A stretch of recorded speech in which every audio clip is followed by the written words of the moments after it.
Okay, welcome to another reading of Lord Mayher. And we're going to pick it up at the very bottom of page 2522. And I'll start the reading. I'm not sure the year, but we'll find out very soon. I think it's 1946, maybe. There was no public celebration of Meher Baba's 52nd birthday on February 15th, 1946, but Baba did give this message to his lovers, issued through a circular. Your love, your devotion, your steadfastness amidst storms of opposition, self-created or real, are commendable. Your allegiance to the cause of truth, for which alone I stand, is unique. Every year that passes brings fulfillment to the tremendous task of spiritual upliftment of the world. I work dynamically through humanity in its intense suffering, joy, and vigor, because I am the one in all. Among all my previous birthdays, the present one represents the end of a year full of great upheavals, outstretching from rigorous spiritual activity performed during my fasts, travels, hardships, seclusions, and contact of poor, suffering people, and spiritually advanced musts. Suffering comes and goes, joy comes and goes, pleasure comes and goes. They will demand your utmost patience, courage, poise, and above all, your love and obedience to me. Whoever stands for me stands for the truth, the eternal light that is forever illumining the hearts of you all. Through darkness to light, through suffering to happiness, through chaos to harmony, will be the end of the journey. All suffering has an end. Spiritual happiness has no end. It is perennial, giving over your goodness, your strength, and your weaknesses in entire submission to me. You will share my treasure of happiness. My love and blessings to you all. Although Baba had not visited the West for a number of years, he was ever vigilant of work going on there on his behalf and would regularly correspond and keep in touch with his lovers in America. Narina continued to give lectures. Topics included grace, have faith, and spiritual power. Elizabeth worked developing the Myrtle Beach property, and others worked or contributed in their own particular ways. Even though Narina was missing Baba terribly and ardently wished to be near him, at one point she wrote to him, "It is for the good of this life that it is to be or not to be that we see you in the flesh." She understood that Baba had sent them to America for his work, and to be with him would interfere with that. On 16th February 1946, Baba sent this telegram to Narina. I sanction and bless the message of January 31st regarding your work. Narina through thought order, Jean through intellectual fervor, Elizabeth through sacrificial behavior, Malcolm through full faith endeavor, Nadine through life surrender, Marquis through arts maneuver, and for others who, with love, remember, are all working more or less for me. Meanwhile, Baba's brothers, Jalbai and Behram, arrived from Pune to see Baba on 22nd February. On Sunday the 24th, Erich was called from Pune, and Baba directed him, "Tell Papa to find a bungalow in Dehradun, but the matter should be kept absolutely secret. I want to remain there in seclusion, and even the Mandali should not find out about it." Erich returned to Pune and gave his father the message. Papa immediately started for Dehradun, and none except Erich knew where he was headed. Following previous instructions, Baba Das, the Budi, and Pandoba came to Pimpalgaon on Monday 25th February 1946. The first two men had come from Madras and were quarreling about how to do Baba's work. Baba heard from both men and let them argue in his presence. Each found fault with the other, and Baba encouraged them in their heated squabble. When they would finally calm down and become quiet, Baba would say something to incite them, and the fight would start all over again. At last, it reached the stage where Baba Das, in his imitation, called Vibhuti a fool. "You're a bigger fool," Vibhuti retorted. "To lead people astray, you wear a kafni and grow a long beard." "You too are fooling people," Baba Das accused, "by giving them guru mantras as if you were a master." Thus, their quarrel brought out the truth of each one's faults, bad habits, and weaknesses, which is exactly what Baba wanted. Pacifying them, Baba then reprimanded. "I had sent you both out for my work. I trusted you, but both of you have deceived me. How could you do my work when you both have become Babas? You have no right to do that. You do not do my work, but sink deeper into the morass. If you want to continue doing so, then do not take my name before people and at the same time exalt your own virtues. Because by your taking my name, the responsibility becomes mine, and great harm will come to you due to this." The Buddha was a leper, and I cured him. If he continues to act in this way, he will again become a leper. Vibhuti and Baba Das both sought Baba's forgiveness. Baba warned them not to behave like this ever again and forgave them. Baba then sent Pandoba, Baba Das, and Vibhuti to Pandharpur, Ayodhya, and Ujjain to locate 150 sincere sadhus. Baba also directed the three to bring one good must each and to be back in Ahmednagar on 9th of March.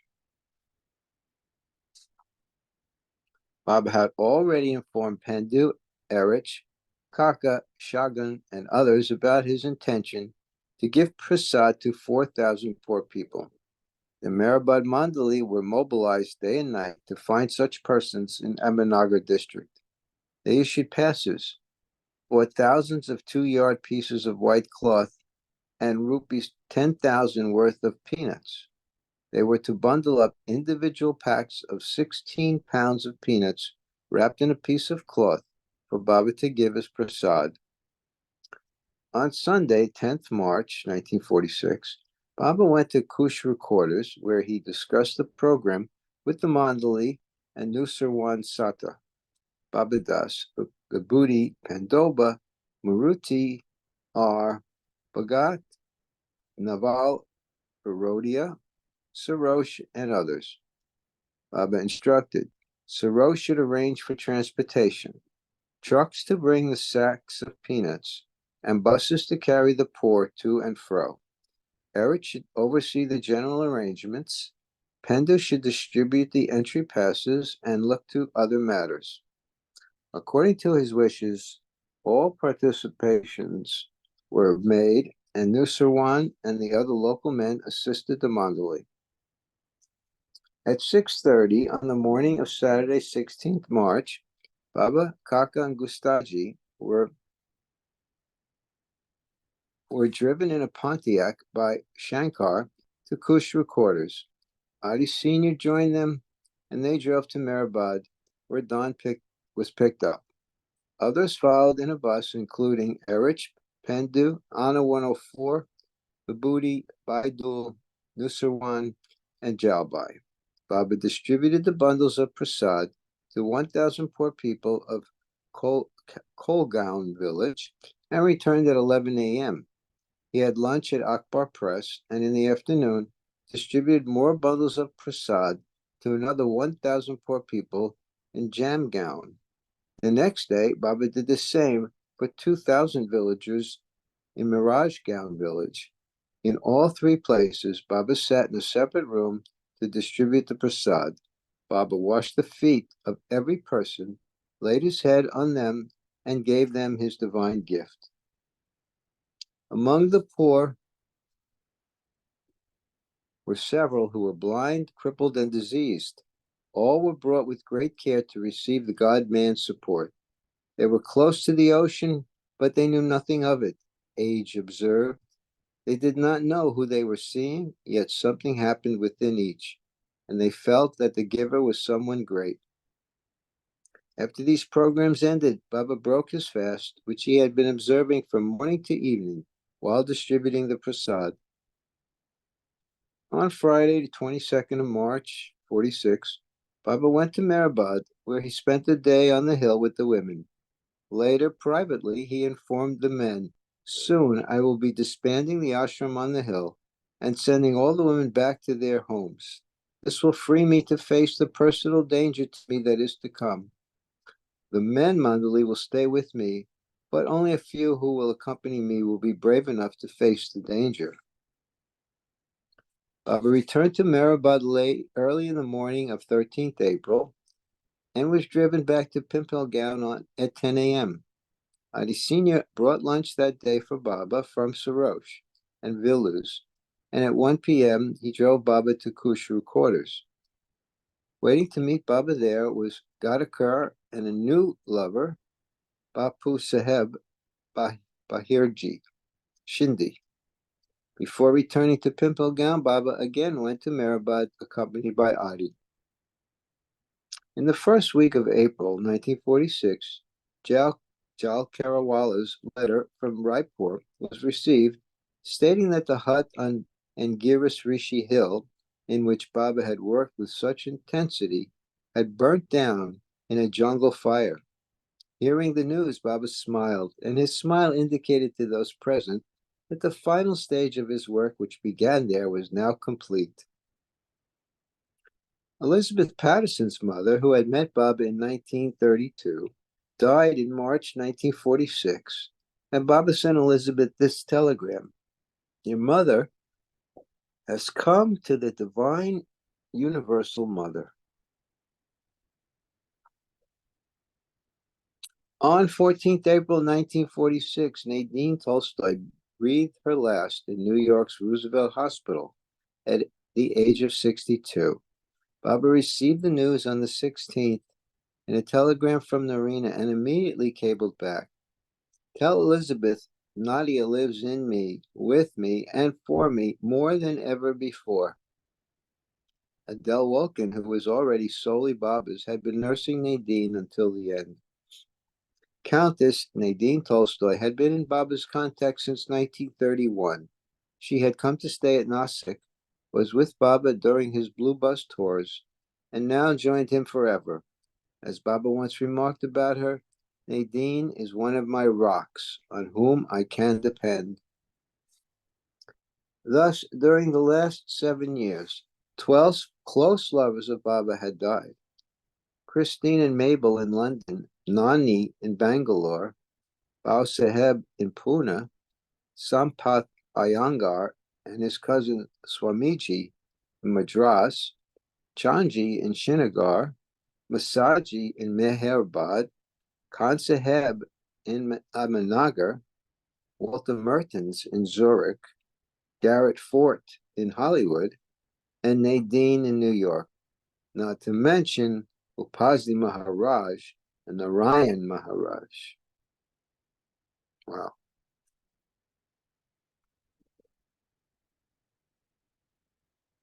Around 26 March 1946, Don accompanied Irene Billow to Bombay, from where she left 3 weeks later by ship for Switzerland, according to Baba's order. Then in April, Baba sent Rano, Kitty, and Margaret to Delhi with Don. They had no idea where they were to go from there, as Baba's next move had not yet been disclosed. Papa Jasawala had seen Keki Nalavala in Dehradun in February, and with his help had rented a bungalow in the Ranjanpur, 3 miles from Dehradun town. Keki was also instructed not to tell a soul about Meher Baba's imminent arrival. Papa had already been informed by Baba through Erich that he, Papa, would be in charge of all correspondence, and that if anything were to be reported to the Meherabad Mandali, or if the Meherabad Mandali had to convey anything to Baba, it would be done through him in Pune. The secret place where Baba was to stay was referred to as the place of seclusion, since no one knew exactly where it would be. Only Papa knew, and it was impossible to get anything out of him, which was exactly why Baba had selected him for this work. Baba sent Vishnu to Manmad in advance to book their train compartments. Subsequently, on Tuesday, 16 April 1946, Baba left Pimplegown, driven by Adi Sr. in Sarosha's car, with Mera Mani Meru from Manmad, where he entertained and trained for Dehradun. A second group followed, comprised of Baidul, Erich, Kaka, Krishna, Nilu, Jalbai, Naja, Katie, Khorshed, and Sunamasi, and joined Baba's group at Manmad. Eva, why don't you take over? Sure. And we have a few more people who joined. Hello. Don, I'll check that out. Reno, Kitty, and Margaret met the group in Delhi and left together for Dehradun. Gustaji and his brother Slamson were left behind in Pimplegan. Kiki Nalavala was waiting at the train station to receive them. He had arranged for their conveyance from Dehradun to Niranjanpur, according to previous instructions. He also saw to providing cooked food for the first few days of their stay. In Niranjanpur, Baba divided the women into groups and occupied himself with details for his next must tour. From Pune, Vital Bokre's daughter arrived. Baba gave her and Katie the duty of cooking for 1 week, and Khorshed and Kitty the next week. From the beginning, Mera had been cooking Baba's food, and Naja, not being in good health, was given the duty of supervising the household. Mani was engaged in reading to Baba and writing correspondence, and Meru attended to Baba's personal chores, such as washing his clothes, cleaning his room, and assisting Mera. On Saturday, 20 April 1946, Baba, with Erich, Kaka, and Jalbai, went to Hardwar and Rishikesh. Baidul joined them on the 25th. For a week, a number of sadhus were contacted, after which Baba returned to Niranjanpur. On Wednesday, 1 May 1946, Baba himself escorted Margaret to Delhi, accompanied by Kaka. She was to return to England for Baba's work. Thus, only Kitty and Rano remained of the Western women.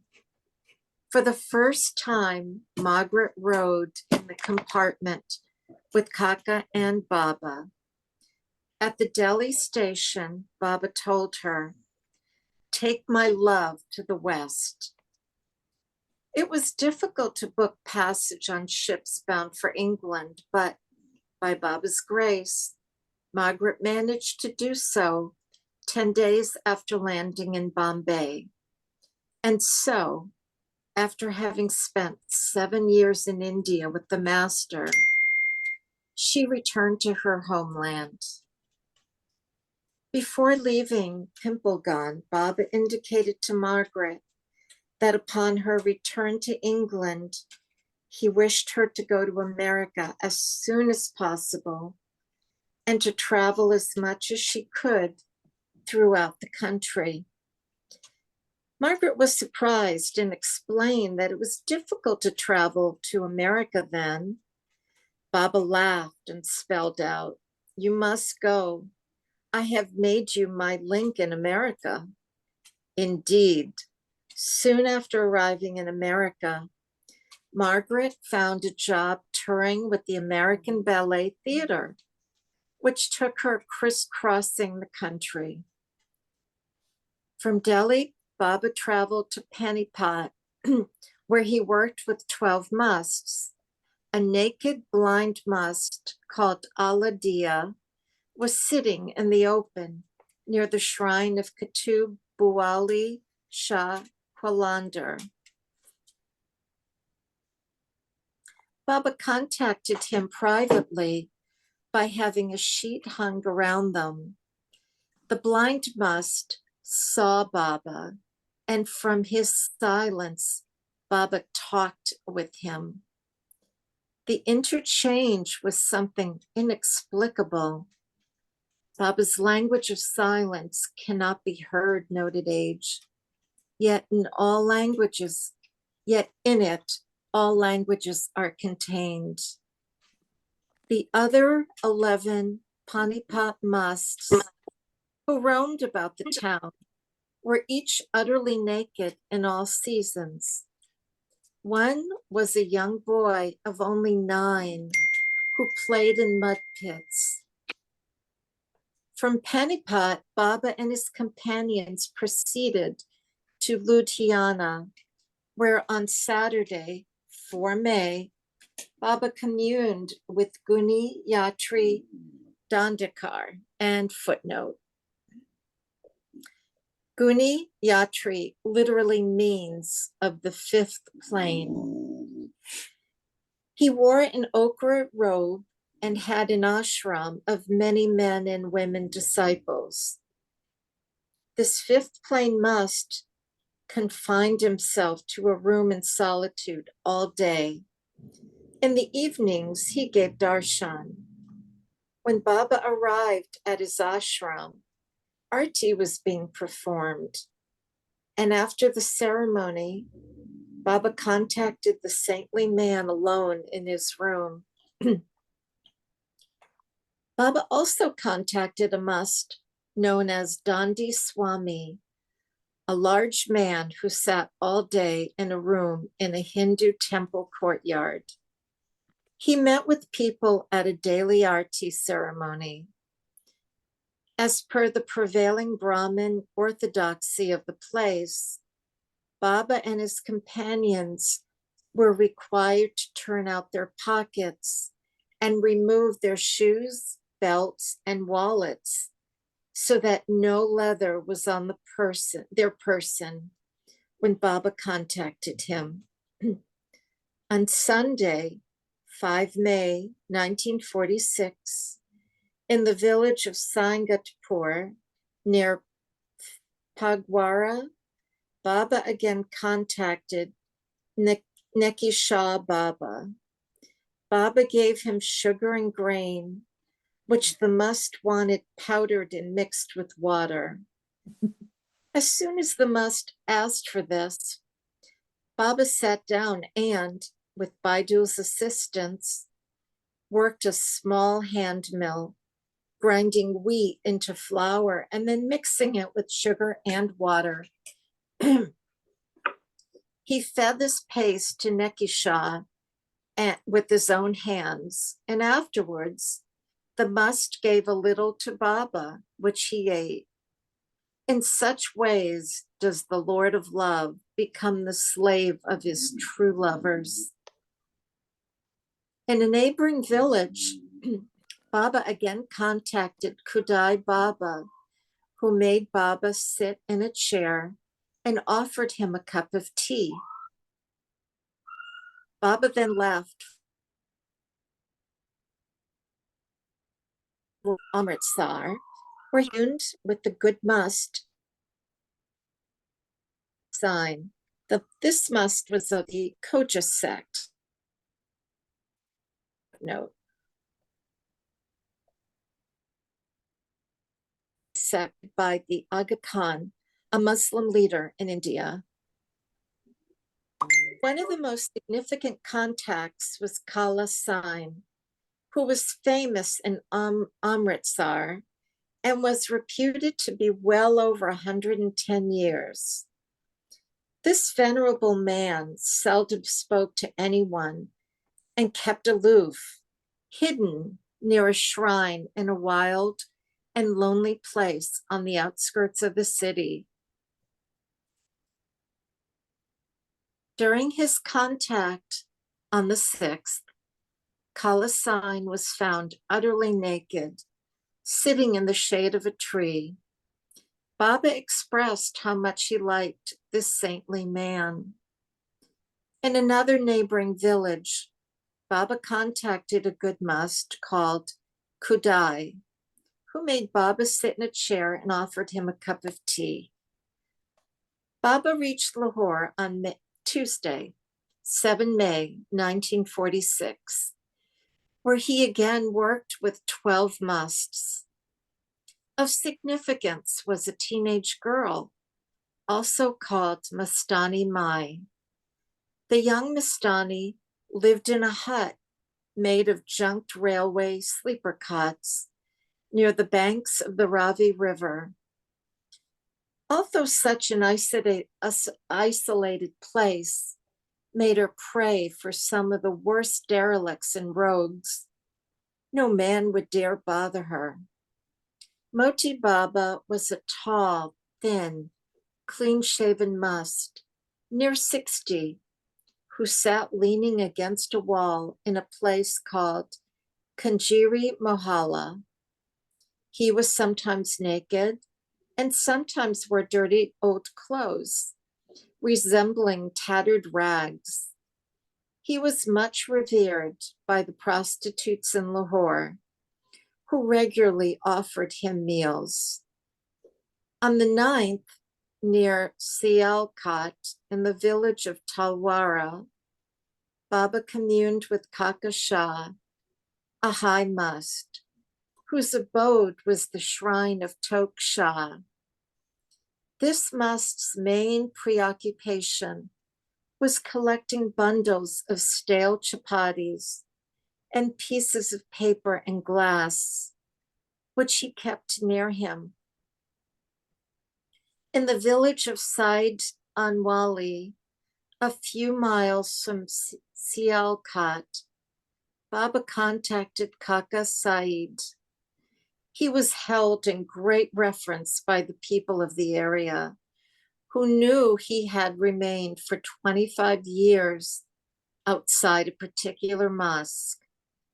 Many people would journey to seek the mosque's blessing, and those who approached him with sincere prayer did, in fact, find that their prayers were eventually answered.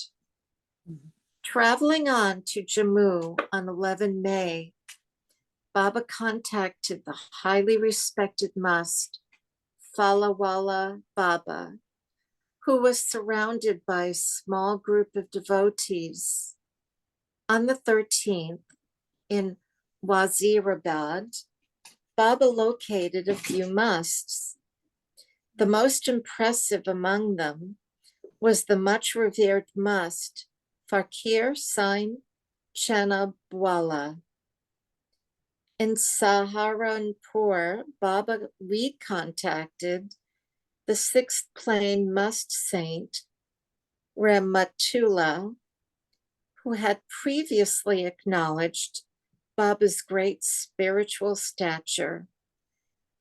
Ramatullah was an exceptional saint because he had immediately recognized Baba's greatness.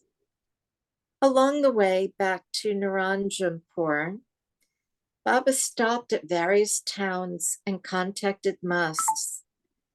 On 16 May in Lucknow, Baba recontacted Alawala, who was a filthy must in rags, but definitely a good one according to Baba.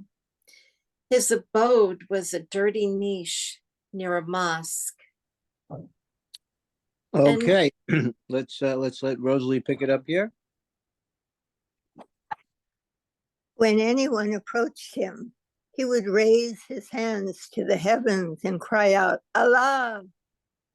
And it was obvious he would expect the reply of Allah. or else show his stern disapproval, thus his name. Baba also contacted Must in Kanpur. On the 19th in Deoband, he contacted Kagaswala, also known as Hafizji, an old Must who collected odd bits of paper from here and there. He lived in a room with an open fire, so that the room was usually full of smoke. One of the most significant Musts contacted was in Chachrauli on Monday, 20th May 1946. His name was Mashita Baba. He was a thin but impressive old man and was well dressed, despite the fact that his humble abode was a dilapidated, rather foreboding grass and mud hut outside the town. The Maharaja of Chachrauli revered Mashita and gave him rides in his car, and locals would take him for excursions in Tongas. Wandering fakirs would also visit Mashita, for he was famous throughout the area. Baba arrived in Niranjanpur on the 20th and stayed for a few days, and then again started out for Must work in nearby towns and villages.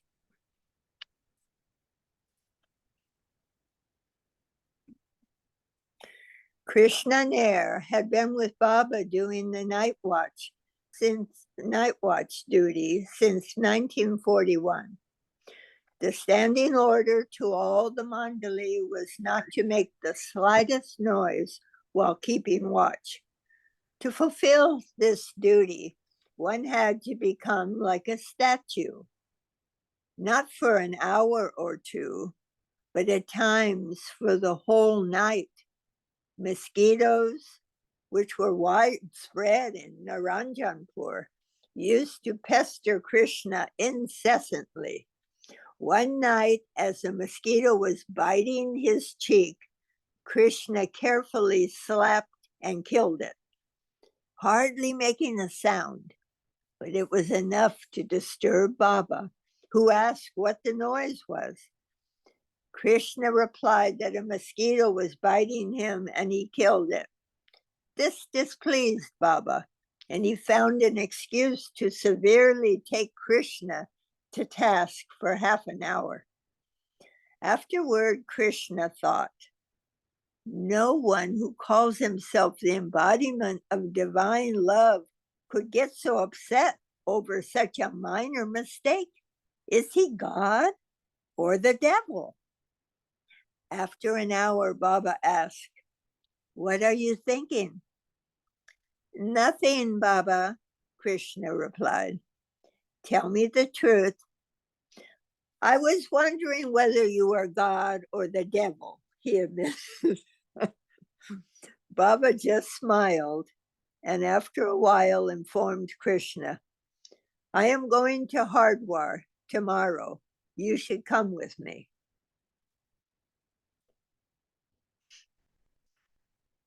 I don't want to come. Whenever you go out anywhere, you take me. Why should I be invited this time? Do as I tell you, Baba gestured. It is not good to talk back to me. Krishna finally gave in, and Baba added, Ranu will give you tea and breakfast at 5 in the morning. After breakfast, bring a tanga, and we will both proceed to Hardwar. After his watch was over at 4 a.m., Krishna went to his room.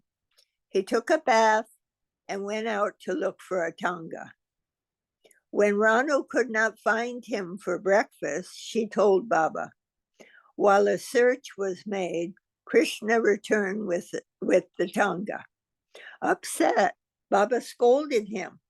I had told you to go for the tanga after breakfast. Why did you go before?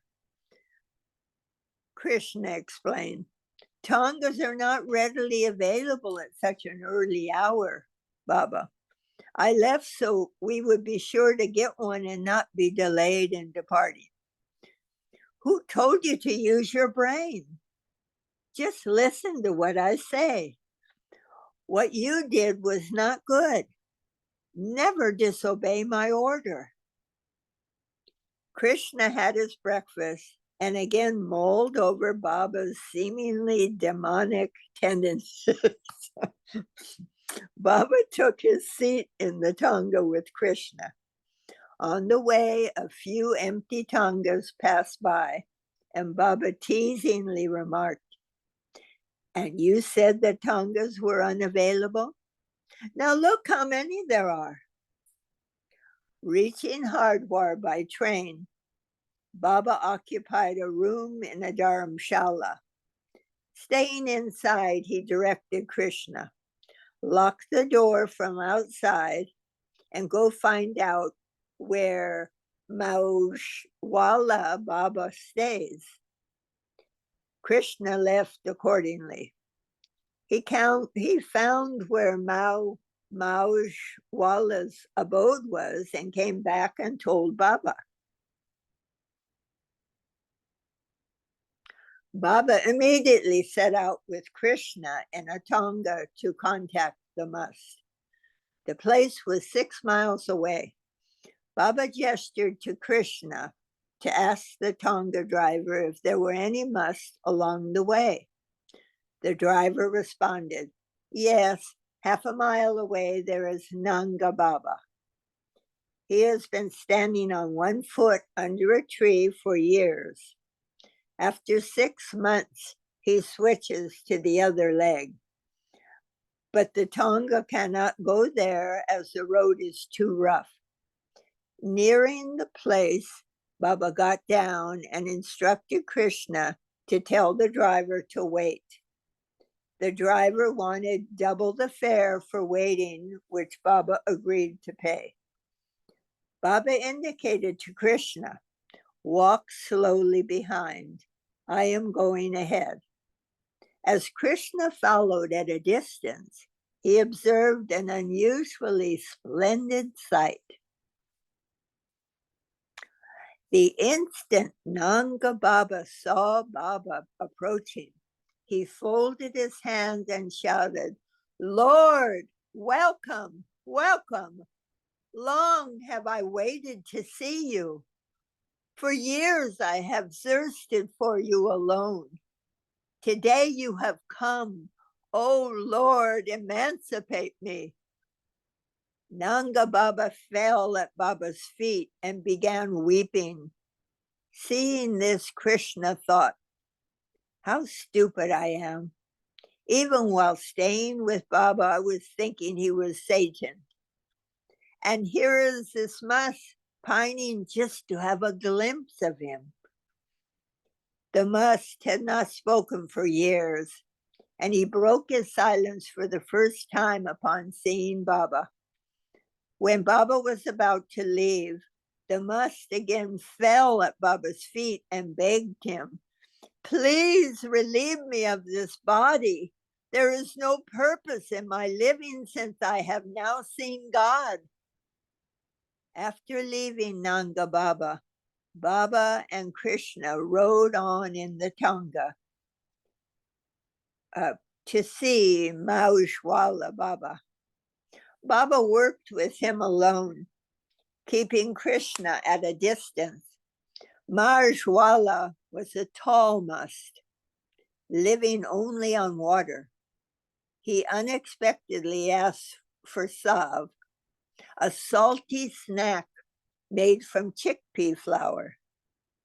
Baba sent Krishna to buy some.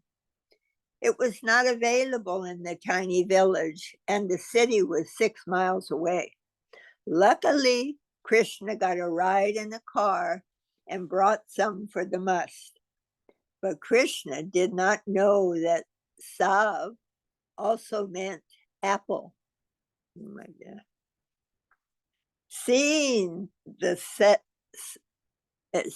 sav Krishna had brought Majwala Baba snapped. I don't want this. I want an apple. But never mind. Don't worry. You eat it. I forgive you. Baba, however, gestured to Krishna not to eat it. And after a while, they left. On the way back, Baba motioned to Krishna to throw the sav away. When they returned to the Dharamshala, Baba ordered Krishna to stand outside his door. Baba's coat and shawl were hanging on a hook outside when a monkey came and grabbed both off the rack. Krishna informed Baba, who told him, "Hurry, run after it. You must get them back."